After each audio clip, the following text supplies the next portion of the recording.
Hi guys, welcome back to my channel, and if you're new here, please don't forget to like and subscribe and hit that notification bell so you can get notified every time I post a new video. Alright you guys, if you see my video last week, it wasn't a February review video, and that's only because I only read 2 books last month. It was a very slow month, it was a very short month, and I decided to read a very long book in the middle of that. It was a very busy month for me. It was also very depressing, so it just wasn't working out, so I didn't have a February review.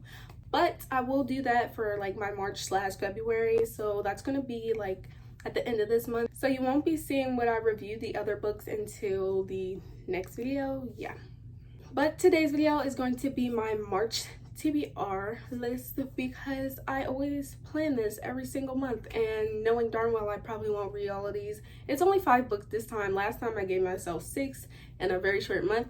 This month it's going to be 5, and I'm going to be switching it up because I did not read all the books I wanted to read in February because I only read 2 books. So it's just going to be 5 books, 5 different books at that, because I'm not going to give the same ones to myself again because I know I'm not going to read them anytime soon.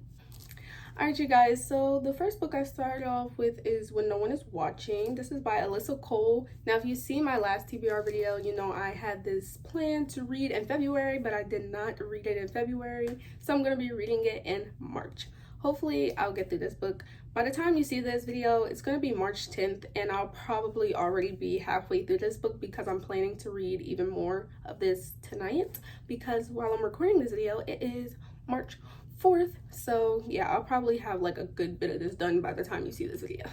Alright, the next book is The Fine Print by Lauren Asher. Now you guys seen this also in my February TBR list, and I knew darn well I couldn't get through 2 long ass books in literally a month that only has 28 days, so I knew better than that. But anyway, this month hopefully I'll try to read this. I'll probably be reading this as I read another one because this is a longer book as well.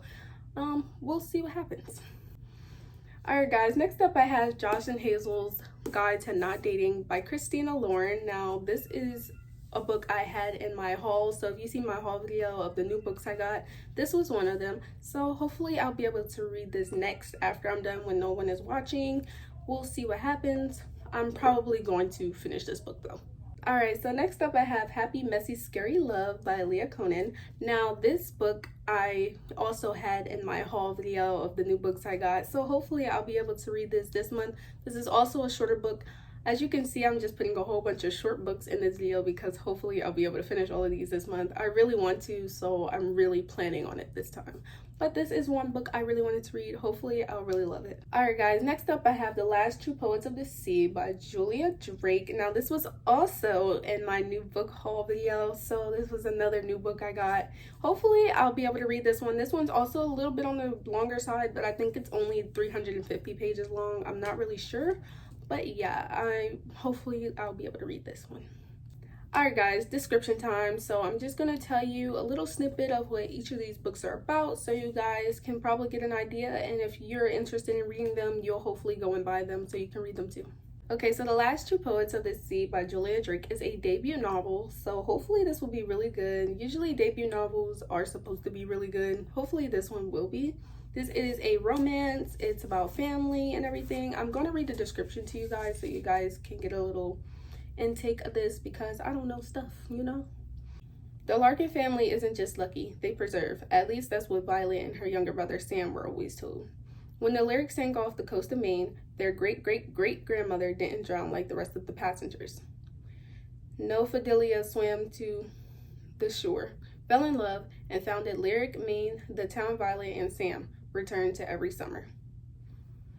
But wrecks seemed to run in the family. Tall, funny, musical Violet can't stop partying with the wrong people. And one beautiful summer day, brilliant, sensitive Sam attempts to take his own life. Ooh. Shipped back to Lyric while Sam is in treatment, Violet is haunted by her family's missing piece, the lost shipwreck she and Sam dreamed of discovering when they were children. Desperate to make amends, Violet embarks on a wildly ambitious mission: locate the Lyric, which has lain hidden in the watery grave for over a century. She finds a fellow wreck hunter in Liv Stone, an amateur local historian whose sparkling intelligence and guarded Gray eyes make Violet ache in an exhilarating new way. Exhilarating new way. Whether or not they find the lyric, the journey Violet takes and the bridges she builds along the way may be the start of something like survival. Epic, funny, and sweepingly romantic, The Last Two Poets of the Sea is an astonishing debut about the strength it takes to swim up from a wreck. Beautiful, beautiful, beautiful. So I can't wait to see like the family dynamics of this book. I also can't wait to see like how this family is going to get through their like trauma, obviously with the lyric, which is the ship that wrecks. So hopefully this is going to be a really good book. I can already sense it's going to be a really good book, so it's going to be a good book and probably going to be a 5 stars. I don't know, we'll see. Okay, so on to Happy Messy Scary Love by Leah Konen. Now this is about a girl who meets the guy that doesn't recognize her, but she recognizes him. So I'm just going to read you this little snippet that it gives us out the book. So yeah. We walk about 50 yards ahead, toward a guy who's standing his back to us, the same walkie-talkie connected to his hip. A crowd of people has already gathered around him. Must be the others on the tour. I can do this, just don't think too much, like Steinway said. Jake's also newish, she said as we get closer. I'm going to take the lift back down, but he can get you all set up for the tour. You'll be gone with the 2:30 group. Jake, she calls as we reach him. This is Olivia. She's going to do the 2:30 with you. From the back, I can see that he's tall, shoulder wide, hair curly and unkempt. He turns and I stop, frozen to the spot, my heart beating wildly. The curly hair, the eyes, wide and kind and familiar, taking me in. Me, who he doesn't recognize. Who he wouldn't recognize. Couldn't recognize. I very much recognize him. Ooh. So they must have met, like, apparently before, but he doesn't recognize her. So hopefully this is going to be really good. I can already sense that this is probably going to be a good one as well. Hopefully this will be 5 stars. I don't know. We'll see. Okay, on to this description, Josh and Hazel's Guide to Not Dating by Christina Lauren. Now, this is the book I'm supposed to be reading next. And this is literally about 2 people who've known each other since college. And, you know, one is very honest, one is very delicate and neat. But what happens when they meet in the sheets? Ooh, stop. I'm making rhymes. Y'all better clap. Okay, y'all not clapping. It's okay, though. Just friends, just friends, just friends.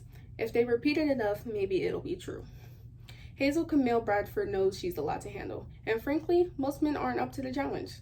If her army of pets and the thrill for the absurd don't send them running, her lack of filter means she'll say exactly the wrong thing in a delicate moment. They're lost. She's a good soul in search of honest fun. Josh M. has known Hazel since college, where her zany playfulness proved completely incompatible with his mellow restraint. From the first night they met, when she gracelessly told him she would be honored to give you sex tonight, to when she sent him an unintelligible email while in a post-surgical haze, Josh has always thought of Hazel more as a spectacle than a peer. But now, 10 years later, and after a cheating girlfriend has turned his life upside down, going out with Hazel is a breath of fresh air. Not that Josh and Hazel date, at least not each other, because setting each other up on progressively terrible double blind dates so they can hang out together means there's nothing between them, right? Okay, so it's giving second chance romance, you know, second chance is giving. I don't see any like small town, so that's definitely not in here, but second chance romance. They've known each other before, they are together 10 years later, and apparently they're just friends, but they're not just friends. All right, guys, that's the gist of this story. I can already tell this is going to be like fake dating. Everything about this is already going to be so good, so I'm ready. All right, guys, next up, The Fine Print by Lauren Asher. Now, you guys already heard me talk about this book in my February TBR list. This is about Rowan and Zara. This is the first book in the Dreamland Billionaire series. Yeah, I'm not going to talk too much about this. You guys can check out my last video, my February TBR, to find out more of what this is about. Alright, and next up, When No One Is Watching by Alyssa Cole. You also heard me talk about this book in my February TBR, so if you also want to find out about what this book is about, you can go ahead and check out my February TBR. The thing is going to be right over there, so you can click on it. And yeah, hopefully you guys will go check out that video and find out what those two books are about. Alright, you guys, if you made it all the way to the end of this video, please don't forget to comment a clover emoji because it is Lucky Charm month. It's March. You know what's up. Everybody get your money. Come get that money, money, money, money. Alright, I know. Anyways, don't forget to follow me on all of my socials, which are linked down below, so that you can see everything that I do and everything that I read every single day. What's up with the sun? Alright. Please don't forget to like and subscribe and hit that notification bell so you can get notified every time I post a new video. And I love you guys so much, and I will see you guys next time. Bye. Mwah.